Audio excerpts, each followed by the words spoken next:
അധ്യായം 28. സായി സീമാബദ്ധനല്ല. ബ്രഹ്മാവ് തൊട്ട് ഉറുമ്പ്, കൃമി മുതലായതിലെല്ലാം അദ്ദേഹം കുടികൊള്ളുന്നു. എല്ലാറ്റിലും വ്യാപൃതനായിരിക്കുന്നു. സായി എല്ലാ വേദങ്ങളും അറിയുന്നവനും ബ്രഹ്മജ്ഞാനിയുമാണ്. അത് കാരണത്താൽ ബാബ തികച്ചും ഒരു സദ്ഗുരുവാകാൻ യോഗ്യനായി. എത്ര പണ്ഡിതനായാലും ശിഷ്യന് ആത്മജ്ഞാനം കൈവരിക്കാനുള്ള മാർഗം അറിയാത്തവൻ സദ്ഗുരുവാകില്ല. പിതാവ് ശരീരത്തിന് ജന്മം കൊടുക്കുന്നു, ജീവിതത്തെ മരണം പിന്തുടരുന്നു. പക്ഷേ സദ്ഗുരു ജനന മരണങ്ങൾ അവസാനിപ്പിക്കുന്നതിനാൽ എല്ലാരിലും വെച്ച് ഏറ്റവും ദയാപരനാണ്. സായിബാബ പറയാറുണ്ട്, എൻ്റെ ആൾ 3000 നാഴിക ദൂരെയായാലും കാലിൽ ചരട് കെട്ടിവിട്ട പക്ഷിയെപ്പോലെ ഞാൻ എൻ്റെ അടുക്കലേക്ക് വലിച്ചു കൊണ്ടുവരുമെന്ന്. ഈ അധ്യായം അത്തരം ആകർഷിക്കപ്പെട്ട ചില കിളികളുടെ കഥകളെപ്പറ്റി പറയുന്നു. ലാല ലക്ഷ്മി ചന്ദ്. ഈ മാന്യൻ ആദ്യം ബോംബെയിലെ ശ്രീ വെങ്കടേശ്വര പ്രസ്സിലും പിന്നീട് റെയിൽവേ ഡിപ്പാർട്ട്മെന്റിലും അവസാനം മെസ്സേഴ്സ് റാലി ബ്രദേഴ്സ് ആൻഡ് കമ്പനിയിലും ക്ലർക്കായി ജോലി ചെയ്തിരുന്നു. അയാൾക്ക് 1910 ബാബയെ സന്ദർശിക്കാൻ കഴിഞ്ഞു. ഒരു ക്രിസ്തുമസ് അവധിക്ക് 1.5 മാസത്തിനു മുൻപ് സ്വപ്നത്തിൽ ഒരു താടിക്കാരൻ വയസ്സനെയും അയാളുടെ ചുറ്റും കുറേ ഭക്തന്മാരെയും കണ്ടു. കുറച്ചു ദിവസം കഴിഞ്ഞ് അയാൾ ദാസ്ഗനുവിന്റെ കീർത്തനം കേൾക്കാൻ അയാളുടെ സുഹൃത്ത് ദത്താത്രേയ മഞ്ജുനാഥ് ബിജുവിന്റെ വീട്ടിൽ പോയി. ദാസ്ഗനു സാധാരണ കീർത്തന സമയത്ത് ബാബയുടെ ഒരു ഫോട്ടോ വെക്കൽ പതിവുണ്ട്.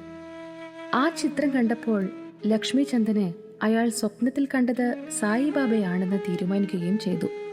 ഈ ചിത്രം കാണലും ദാസ്ഗനുവിന്റെ കീർത്തനവും തുക്കാറാമിന്റെ ജീവിതത്തെപ്പറ്റി ദാസ്ഗനുവിന്റെ വിവരണവും എല്ലാം കേട്ട് അയാൾക്ക് ഷിർദിക്ക് പോകാൻ അതിയായ ആശ ജനിച്ചു. സാധാരണ ഭക്തന്മാർക്ക് ഭഗവാൻ സദ്ഗുരുവിനെ കാണിച്ചു കൊടുക്കുന്നു എന്നത് ഒരു സത്യമാണ്. അന്ന് രാത്രി തന്നെ ഒരു സുഹൃത്ത് ശങ്കർ റാവ് 8 മണിക്ക് വാതിൽക്കൽ വന്നു മുട്ടി. അയാളോട് ഷിർദിക്ക് വരുന്നുവോ എന്ന് ചോദിച്ചു. അയാൾ സന്തുഷ്ടനായി ഉടനെ ഷിർദിക്ക് പോകാൻ ഒരുങ്ങി. ഒരു ബന്ധുവിന്റെ കയ്യിൽ നിന്ന് 15 ഉറുപ്പിക കടം വാങ്ങി തയ്യാറായി ഷിർദിക്ക് പുറപ്പെട്ടു. വണ്ടിയിൽ അവർ കുറേ ഭജന പാടി. പിന്നെ ഷിർദിക്കടുത്ത് നാട്ടിലേക്ക് മടങ്ങുന്ന 4 മുഹമ്മദീയരോട് സായിബാബയെ പറ്റി അന്വേഷിച്ചു. അവർ സായിബാബ ഒരു മഹായോഗിയാണെന്നും കുറെ കാലമായി ഷിർദിയിൽ താമസമാണെന്നും പറഞ്ഞു. കോർപ്പഗാവോണിൽ എത്തിയപ്പോൾ ബാബയ്ക്ക് കുറെ ബേരിപ്പഴം വാങ്ങാനാണ് ആലോചിച്ചത്. അവിടത്തെ കാഴ്ചകൾ കണ്ടും മറ്റും മറന്നുപോയി. ഷിർദി സമീപിക്കാറായപ്പോൾ പഴത്തിന്റെ കാര്യം ഓർമ്മ വന്നു. അപ്പോഴേക്കും ഒരു വൃദ്ധ ഒരു കൂട്ട പഴം തലയിൽ വെച്ച് കുതിരവണ്ടിക്കടുത്തേക്ക് ഓടി വരുന്നത് കണ്ടു. അതിൽ നിന്ന് നല്ല കുറെ പഴം വാങ്ങി. അപ്പോൾ ആ സ്ത്രീ എല്ലാ പഴവും എടുത്ത് ബാക്കി എനിക്ക് വേണ്ടി ബാബയ്ക്ക് കൊടുത്താലും എന്ന് പറഞ്ഞു. പഴം മറന്നതും ഇങ്ങനെ വാങ്ങാൻ കഴിഞ്ഞതും വൃദ്ധയ്ക്ക് ബാബയോടുള്ള ഭക്തിയും എല്ലാം അവർക്ക് അതിശയകരമായി തോന്നി. ലക്ഷ്മിചന്ദ് കരുതിയത് ആ വൃദ്ധ താൻ സ്വപ്നത്തിൽ കണ്ട വയസ്സന്റെ വല്ല ബന്ധുവുമായിരിക്കും എന്നാണ്. അങ്ങനെ അവർ ഷിർദിയിലേക്ക് പോന്നു. വഴിക്ക് വെച്ച് മസ്ജിദിലെ കൊടിക്കൂറ കണ്ട് അവർ വന്ദിച്ചു. പൂജാ സാമഗ്രികളെല്ലാം വാങ്ങി അവർ ബാബയെ ദർശനം ചെയ്ത് ആരാധിച്ചു. ലക്ഷ്മിചന്ദ് ബാബയെ കണ്ട് അതീവ സന്തുഷ്ടനായി. ഒരു വണ്ട് താമരപ്പൂവിനെ എന്ന പോലെ അയാൾ ബാബയുടെ പാദത്തിൽ കടന്നു പിടിച്ചു.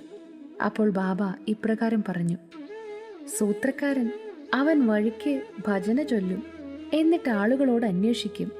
എന്തിനു മറ്റുള്ളവരോട് ചോദിക്കുന്നു? എല്ലാം നമ്മുടെ സ്വന്തം കണ്ണുകൊണ്ട് കാണണം.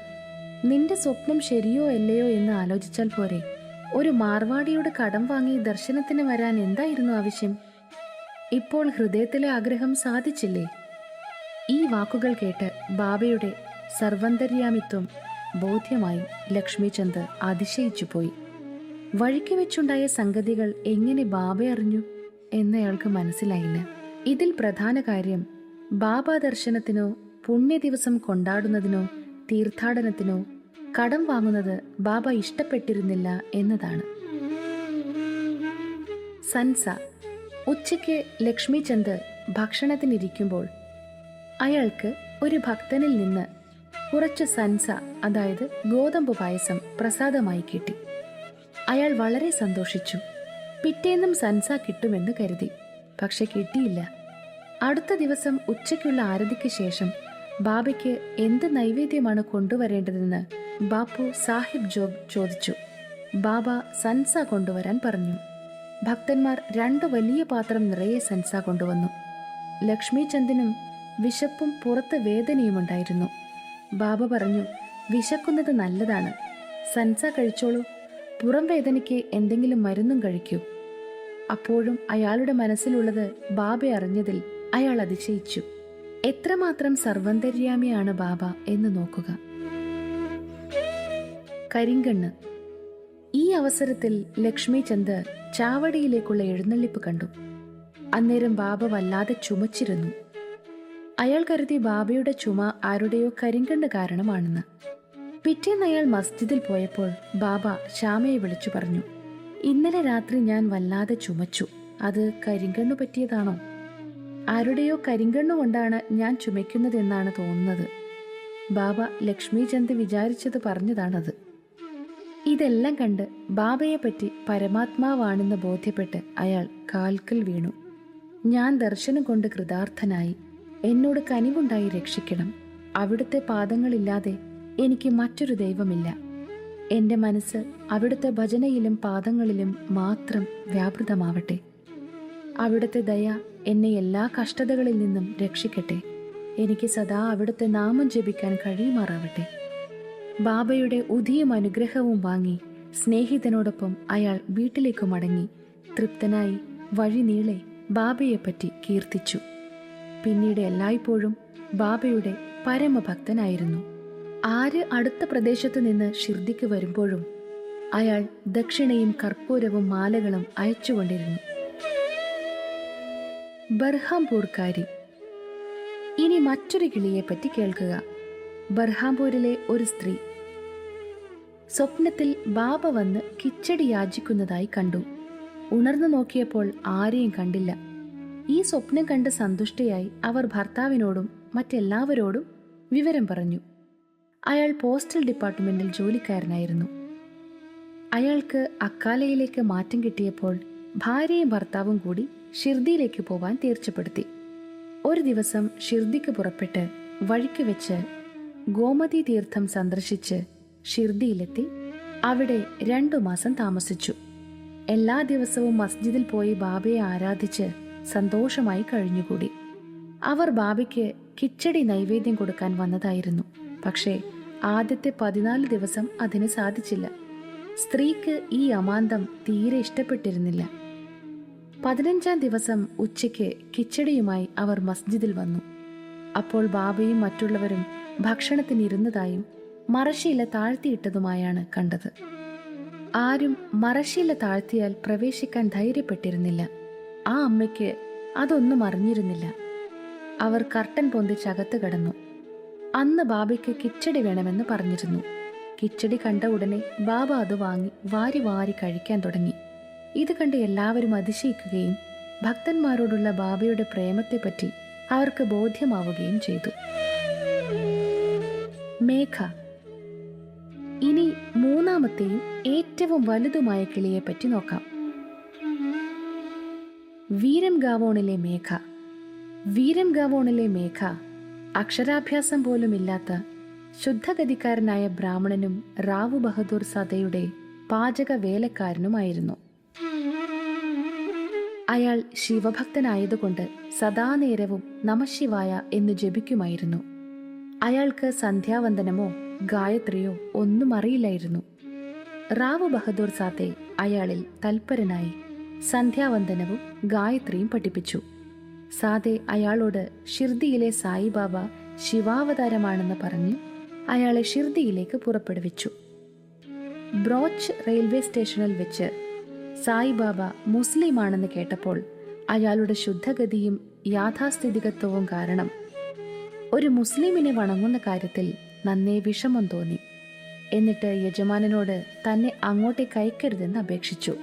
സദെ അയാളെ നിർബന്ധിച്ച് അയാളുടെ ഭാര്യാപിതാവായ ഷിർദിയിലെ ദാദാ കേൽക്കർക്ക് ഒരു കത്തും കൊടുത്ത് അയച്ചു. അയാൾ ഷിർദിയിലെത്തി മസ്ജിദിൽ ചെന്നപ്പോൾ ബാബ കോപിച്ച് അയാളെ ഉള്ളിൽ കയറാൻ സമ്മതിക്കാതെ അലറി, "ആ കള്ളനെ ചവിട്ടി പുറത്താക്കുവിൻ." എന്നിട്ട് ബാബ മേഘയോട് പറഞ്ഞു, "നീ മുന്തിയ ബ്രാഹ്മണനും ഞാൻ താണതരം മുസ്ലിമും. നീ ഇവിടെ വന്നാൽ ജാതി നഷ്ടപ്പെടും. അതുകൊണ്ട് കടന്നു പോ." ഈ വാക്കുകൾ കേട്ട് മേഘ പേടിച്ചു വിറച്ചു. അയാളുടെ മനസ്സിലുള്ളത് എങ്ങനെ ബാബ അറിഞ്ഞു എന്നാണ് അയാളുടെ അതിശയം. കുറച്ചു ദിവസം അവിടെ അയാൾ ബാബയെ അയാൾ ഇഷ്ടപ്പെട്ട വണ്ണം പരിചരിച്ചുകൂടിയും ബോധ്യം വന്നില്ല. പിന്നീട് അയാൾ വീട്ടിൽ പോവുകയും അതിനുശേഷം നാസിക്കിലെ ത്രയംബക്കിൽ 1.5 കൊല്ലം താമസിക്കുകയും ചെയ്തു. വീണ്ടും അയാൾ ഷിർദിയിലേക്ക് മടങ്ങി. ഇത്തവണ ദഭോൽക്കർ ഇടപെട്ടതുകൊണ്ട് മസ്ജിദിൽ പ്രവേശിക്കാൻ അനുവദിക്കുകയും അങ്ങനെ ഷിർദിയിൽ താമസിക്കുകയും ചെയ്തു. സായിബാബ മേഘയെ സഹായിച്ചത് വാക്കാൽ ഉപദേശം കൊടുത്തിട്ടായിരുന്നില്ല. ബാബ മേഘയിൽ ആന്തരികമായി പ്രവർത്തിച്ച് അയാളിൽ പല മാറ്റങ്ങളും വരുത്തി, പല നേട്ടങ്ങളും കൊടുത്തു. അങ്ങനെ മേഘ സായിബാബയെ ശിവാവതാരമായി കണക്കാക്കുവാൻ തുടങ്ങി. ശിവപൂജയ്ക്ക് കൂവളത്തില വേണമല്ലോ. മേഘ നാഴികക്കണക്കിന് നടന്നുപോയി കൂവളയില കൊണ്ടുവന്ന് അയാളുടെ ശിവനെ, അതായത് ബാബയെ പൂജിക്കും. അയാളുടെ പതിവ് എങ്ങനെയെന്ന് വെച്ചാൽ, ഗ്രാമത്തിലെ എല്ലാ ദേവന്മാരെയും ആരാധിച്ച് മസ്ജിദിൽ വന്ന് ബാബയുടെ അടുക്കൽ കുമ്പിട്ട് ബാബയുടെ കാൽ തലോടിക്കൊണ്ട് പാദതീർത്ഥം കഴിക്കും. ഒരിക്കൽ ഖണ്ഡോബ ക്ഷേത്രം അടച്ചിരുന്നതിനാൽ അവിടെ തൊഴാതെ അയാൾ മസ്ജിദിൽ വന്നു. ബാബ ആരാധന സ്വീകരിക്കാതെ ക്ഷേത്രത്തിന്റെ നട അപ്പോൾ തുറന്നിട്ടുണ്ടെന്ന് പറഞ്ഞ് വീണ്ടും മടക്കി അയച്ചു. മേഘ പോയി നോക്കിയപ്പോൾ നട തുറന്നിട്ടുണ്ട്. അവിടെ തൊഴുത് വീണ്ടും പതിവ് പോലെ ബാബയുടെ അടുക്കൽ വന്നു. ഗംഗാസ്നാനം. ഒരു മകരസംക്രമത്തിന് മേഘയ്ക്ക് ബാബയുടെ ദേഹം ചന്ദനം പൂശി ഗംഗാജലത്തിൽ കുളിപ്പിക്കണമെന്ന് ആഗ്രഹം തോന്നി. ബാബ ആദ്യം സമ്മതിച്ചില്ലെങ്കിലും വീണ്ടും വീണ്ടും അപേക്ഷിച്ചപ്പോൾ അനുവാദം കൊടുത്തു. മേഘയ്ക്ക് അങ്ങോട്ടും ഇങ്ങോട്ടും കൂടി 24 നാഴിക നടന്നാലേ ഗോമതി നദിയിൽ നിന്ന് ജലം കൊണ്ടുവരാൻ കഴിയൂ. അയാൾ ജലം കൊണ്ടുവന്ന് എല്ലാ ഏർപ്പാടും ചെയ്ത് ബാബയോട് സ്നാനത്തിന് തയ്യാറാവാൻ അപേക്ഷിച്ചു. ബാബ തന്നെ അതിൽ നിന്ന് ഒഴിവാക്കാനും ഒരു ഫക്കീർ എന്ന നിലയ്ക്ക് ഗംഗാജലവുമായി തനിക്ക് ഒരു ബന്ധവുമില്ലെന്നും പറഞ്ഞു നോക്കി. പക്ഷേ മേഘ അതൊന്നും ശ്രദ്ധിച്ചില്ല. അയാൾക്കറിയാം ശിവൻ ഗംഗാ സ്നാനം കൊണ്ട് സന്തുഷ്ടനാവുന്നു എന്ന്. അതുകൊണ്ട് അയാളുടെ ശിവനെ ആ പുണ്യ ദിവസം ഗംഗാസ്നാനം ചെയ്യിച്ചേ തീരൂ. ബാബ അവസാനം സമ്മതിച്ച് ഒരു പലകയിലിരുന്ന് തല മുന്നോട്ട് നീട്ടി പറഞ്ഞു, "ഓഹ് മേഘേ, ഒരൊറ്റ സഹായമെങ്കിലും ചെയ്യണം. ശിരസ്സാണല്ലോ ദേഹത്തിലെ ഉത്തമാംഗം. അതുകൊണ്ട് ശിരസിൽ മാത്രം വെള്ളമൊഴിച്ചാൽ മതി. അത് ദേഹം മുഴുവൻ കുളിച്ചതിന് സമമാണ്." ശരി എന്ന് പറഞ്ഞ് മേഘ കുടമെടുത്ത് വെള്ളമൊഴിക്കാൻ തുടങ്ങുകയും സ്നേഹാധിക്യം കൊണ്ട് ഹർ ഗംഗേ എന്ന് പറഞ്ഞ് മേലാകെ കൂടി വെള്ളമൊഴിക്കുകയും ചെയ്തു. പാത്രം താഴെ വെച്ച് ബാബയെ നോക്കിയപ്പോൾ അതിശയമെന്ന് പറയട്ടെ, ബാബയുടെ തല മാത്രമേ നനഞ്ഞിട്ടുള്ളൂ. ദേഹം നനഞ്ഞിട്ടേയില്ല. ത്രിശൂലവും ലിംഗവും. മേഘ ബാബയെ 2 സ്ഥലങ്ങളിൽ വെച്ച് ആരാധിച്ചു. മസ്ജിദിൽ നേരിട്ടും വാടയിൽ നാനാ സാഹിബ് ചന്ദോർക്കർ കൊടുത്ത ബാബയുടെ ഒരു വലിയ ചിത്രത്തെയും. ഇങ്ങനെ 12 മാസത്തോളം അയാൾ ചെയ്തു. അപ്പോൾ അയാളുടെ ഭക്തി ഉറപ്പിക്കാനും ആസ്വദിക്കാനുമായി ബാബ ഒരു ദർശനം കൊടുത്തു. ഒരു പ്രഭാതത്തിൽ മേഘ കിടക്കയിൽ കണ്ണടച്ച് കിടക്കുകയായിരുന്നു. പക്ഷെ നല്ലപോലെ ഉണർന്നു കഴിഞ്ഞിരുന്നു. അപ്പോൾ അയാൾ ബാബയുടെ രൂപം വ്യക്തമായി കണ്ടു. ബാബ അയാൾ ഉണർന്നിരിക്കുകയാണെന്നറിഞ്ഞ് അയാളുടെ ദേഹത്തിൽ അരിമണി കുങ്കുമത്തിലിട്ട അക്ഷതം എറിഞ്ഞ് ഇങ്ങനെ പറഞ്ഞു, "മേഘ, ഒരു ത്രിശൂലം വരയ്ക്കൂ." ബാബ അപ്രത്യക്ഷനാവുകയും ചെയ്തു. ബാബയുടെ വാക്കുകേട്ട് കണ്ണു തുറന്നപ്പോൾ ബാബയെ കണ്ടില്ല. പക്ഷേ അക്ഷതം അവിടെ കിടക്കുന്നുണ്ട്. അയാൾ ബാബയുടെ അടുക്കൽ പോയി ഈ ദർശനത്തെപ്പറ്റി പറയുകയും ത്രിശൂലം വരയ്ക്കാൻ അനുവാദം ചോദിക്കുകയും ചെയ്തു. ബാബ അതിനിങ്ങനെ മറുപടി പറഞ്ഞു, "ഞാൻ നിന്നോട് ത്രിശൂലം വരയ്ക്കാൻ പറഞ്ഞ എൻ്റെ വാക്കുകൾ നീ കേട്ടില്ലേ? അത് ദർശനമല്ല, നേരിട്ടുള്ള കൽപ്പനയാണ്. എൻ്റെ വാക്കുകൾ അർത്ഥഗർഭമാണ്, ഒരിക്കലും വെറും വാക്കുകളല്ല." മേഘ പറഞ്ഞു, ഞാൻ കരുതി അവിടുന്ന് എന്നെ ഉണർത്തിയെന്ന്. എല്ലാ വാതിലുകളും അടച്ചിരുന്നു. അതുകൊണ്ട് അതൊരു ദർശനമാണെന്ന് കരുതി. ബാബ തുടർന്നു പറഞ്ഞു, എനിക്ക് പ്രവേശിക്കാൻ വാതിൽ ആവശ്യമില്ല. എനിക്ക് ആകൃതിയോ വിസ്തൃതിയോ ഇല്ല. ഞാൻ സദാ സർവന്തര്യാമിയാണ്. ഞാൻ സൂത്രധാരനെ പോലെ എന്നെ വിശ്വസിച്ച് എന്നിൽ ലയിക്കുന്നവരുടെ കാര്യങ്ങൾ നിർവഹിക്കുന്നു. മേഘയുടനെ വാടയിലേക്ക് മടങ്ങി വന്ന് ബാബയുടെ ചിത്രത്തിനടുത്തായി ചുമരിൽ ചുവന്ന നിറത്തിൽ ഒരു ത്രിശൂലം വരച്ചു. അടുത്ത ദിവസം ബോംബെയിൽ നിന്ന് ഒരു രാമദാസി ഭക്തൻ വന്ന് ബാബയെ വണങ്ങി ഒരു ലിംഗം ബാബയ്ക്ക് കൊടുത്തു. അന്നേരം മേഘയും അവിടെ വന്നു. ബാബ പറഞ്ഞു, നോക്കൂ, ശങ്കരൻ വന്നിരിക്കുന്നു. അദ്ദേഹത്തെ വേണ്ട പോലെ നോക്കണം. മേഘ ഇത് കണ്ട് ത്രിശൂലത്തോടു കൂടി ശിവലിംഗവും വന്നതിൽ ആശ്ചര്യപ്പെട്ടു. വാടയിൽ അതേസമയം കാക്കാ സാഹിബ് ദീക്ഷിത് കുളി കഴിഞ്ഞ് തലയിലൊരു തോർത്തും കെട്ടി ബാബയെ നമസ്കരിച്ച് നിൽക്കുകയായിരുന്നു. അയാൾ മനസ്സിലൊരു ശിവലിംഗം കണ്ടു. അയാൾ അതിശയിച്ച് നിൽക്കുമ്പോൾ മേഘ തനിക്ക് ബാബ കൊടുത്ത ആ ശിവലിംഗം കൊണ്ടുവന്ന് അയാൾക്ക് കാണിച്ചു. ദീക്ഷിത് അത് കണ്ടപ്പോൾ താൻ നിമിഷങ്ങൾക്ക് മുമ്പ് മനസ്സിൽ കണ്ട അതേ ശിവലിംഗമാണിതെന്ന് അയാൾക്ക് ബോധ്യമായി. ത്രിശൂലം വരച്ച് കുറച്ച് ദിവസങ്ങൾക്ക് ശേഷം ബാബ തന്റെ ചിത്രത്തിനടുത്ത് ആ ശിവലിംഗവും പ്രതിഷ്ഠിച്ചു. അങ്ങനെ മേഘയുടെ ശിവപൂജ ഈ ത്രിശൂലവും ശിവലിംഗവും കൂടി ആയപ്പോൾ പൂർണ്ണമാവുകയും അയാളുടെ ഭക്തി ബാബ സ്ഥിരപ്പെടുത്തുകയും ചെയ്തു. അങ്ങനെ വളരെ കാലം ബാബയെ സേവിച്ചും പരിചരിച്ചും സ്ഥിരമായി മധ്യാഹ്ന ആരതിയും സായന്തന ആരതിയും നടത്തിയും വന്ന മേഘ 1912 അന്ത്യശ്വാസം വലിച്ചു. അപ്പോൾ ബാബ അയാളുടെ ശവശരീരം തലോടി കണ്ണീരൊലിപ്പിച്ചുകൊണ്ട് പറഞ്ഞു, ഇതെന്റെ ഒരു യഥാർത്ഥ ഭക്തനായിരുന്നു.